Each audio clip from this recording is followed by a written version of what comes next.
How would you like to spend 1 year working as a carny, traveling all across the U.S.? If you've ever thought about it, this next guest has actually done it. Michael Sean Comerford is a fellow Marquette alum. That's one of the reasons we had him on the program, but also a fascinating tale with what he did with 1 year of his life. Michael, welcome to the program here in St. Louis. How are you? All right, Martin. Thanks so much. So how about this idea that you just kind of packed up and said, you know what, I wouldn't mind being a carny. I'm going to go from town to town and work at the local carnivals. Where did this concept come from? Well, it came to mind originally when I was a young man because I saw a carnival and I worked in it for a weekend and I saw these people and they seemed like interesting secrets going town to town. And I thought, well, this would be interesting to write about. And I was changing professions from a newspaperman to, I thought I want to be a book writer someday. So I thought, well, I'll write a book about my year in carnivals, and I went to 10 of them. Would you like to know where I went? Well, yeah, absolutely. How does it start? I mean, do you have to get a union ID? Do you get sanctioned in any way before you can become a carny? No, you can. I did at the end of the year. I went to the International Independent Association, Amusement Association, and I became an official carny. But no, it's a minimum wage to below minimum wage job, and if you show up, I was able to get on to 10 carnivals with almost no references and no abilities, but a carnival worker who does it many years can make more money. Especially on a specialized ride. All right, so you traveled all across the country and met, I'm sure, some very interesting people. What about the conditions? I mean, do the carnies, do they get put up at night? Are there trailers? Are you on your own? Well, what about conditions for just your survival? Well, in the old days, the people used to sleep under rides, and sometimes they still do. But mostly, if you're traveling with a carnival, you're set up in a trailer. And it's a very small little compartment, just a tiny bed. And but in some trailers, you can bunk with other people. Up in Alaska, I had 4 native Alaskans that bunked with me in the same room, and we were in a trailer that moved from Anchorage to Fairbanks, and so you get to know your fellow bunkmates pretty well. Why did you did it because you were thinking about writing a book? You're a journalist. You have a thirst for knowledge. Why do these carnies, as we call them, why do they do it? What's their story typically? I never quite figured that out because the pay is so poor. Sometimes for the hours is below minimum wage, but it's a lifestyle. It becomes addicting. Some people, as a carnival worker, wouldn't want to do anything else. They consider everything else a sucker job. In fact, when you leave a carnival, they often will look at you and say, "I'm sorry you have to do this. You're going back to a sucker job." And, that's the way they look. A carnival worker will look at you and me as suckers and as marks. They're smarter than us, especially if they're playing a game. If they're running a game, you're the mark. They're deciding if you win or lose, and it's show business, and it gets addicting. What kind of jobs did you perform? I mean, were you running rides, and did you have any training? Right. As I did, I went on both sides of the major sides of the carnival, and one is running rides, and that would be called a ride jockey. And I ran a Ferris wheel up in Alaska, and I ran carnivals in. I ran carousels in Chicago and in San Francisco and California. So those are ride jockeys, and I was also a jointee. Carnivals have their own slangs. I was a jointee, which is a game, a person who runs games, and I did that during fair season last year in Minnesota and Oklahoma City and Texas.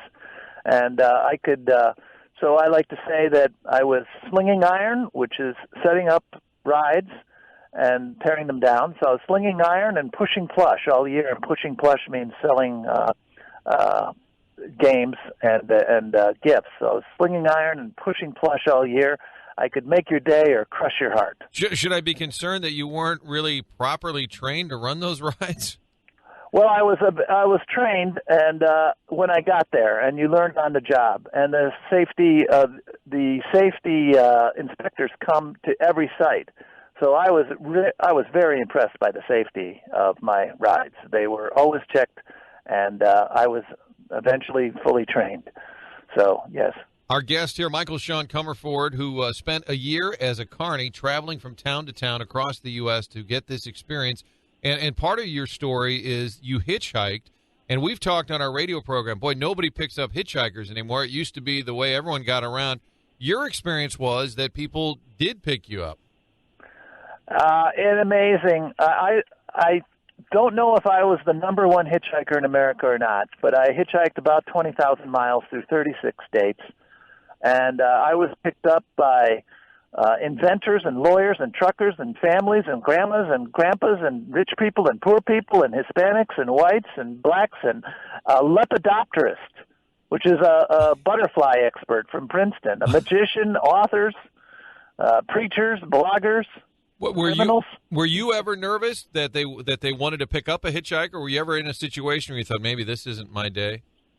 You know, I was nervous several times, and when I was a hitchhiker when I was much younger. I'm now 55, and that's another, an odd part of this whole story is I did it as an older man. But when I was a young man, I hitchhiked, and I took a knife with me just in case it was, it was the 70s, and I thought, well, you know what, Dahmer's eating people.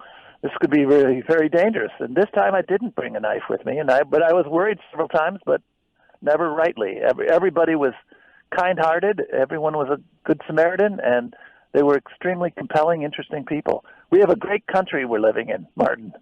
It's a great experience because I always say, I don't want to pick up the hitchhiker, but I also wonder about the people that do pick them up. Are they suspect? But it sounds like you had a great experience, including the lepidopterist. What was that again? The butterfly expert? A lepidopterist is a butterfly expert. He was studying climate change on the physiology and genealogy of butterflies. So you covered 36 states, and I'm sure, you're 50... And Mexico. 36... I went down to Mexico because, the new face of carnivals are Mexicans. And because the pay is so low that they're relying on Mexican carnival workers. And so I went down to Mexico, and there's a little town in Mexico that is that empties out of men every year. It's called Tlapacoya. It's in Veracruz State. And these men go up and work American carnivals for 9 months, and then they come back and live for 3 months, winter down in Veracruz, and come back. So I'm sorry for interrupting you. No, you're fine. I wanted to get the Mexican. Well, and you had mentioned throughout low pay, I should point out, you wrote about $225 a week to $325. That was sort of the range? Right, for a ride jockey. That's unbelievable. And so you're going to live off of that by hitchhiking, not having a way of transportation. But I wanted to ask you, state to state, any state that you found to be more beautiful than the other? Well, Alaska is unparalleled. I mean, nobody can beat Alaska. And but I worked in California, New York, New Jersey, Chicago, Alaska, Minnesota, Oklahoma, Texas, Georgia, and Florida. And in Florida, I worked in a freak show. But the most beautiful state is Alaska. Seeing Mount McKinley, going through Denali National Park, that is really a spectacular state. You worked with some freaks along the way, including the 22-inch half man. Yes, Shorty Dangerously, who's just in Chicago this weekend for a show, and the freaks were amazing. They were so friendly, and they have a real camaraderie, and it was a real insight into that world. And there are still freak shows.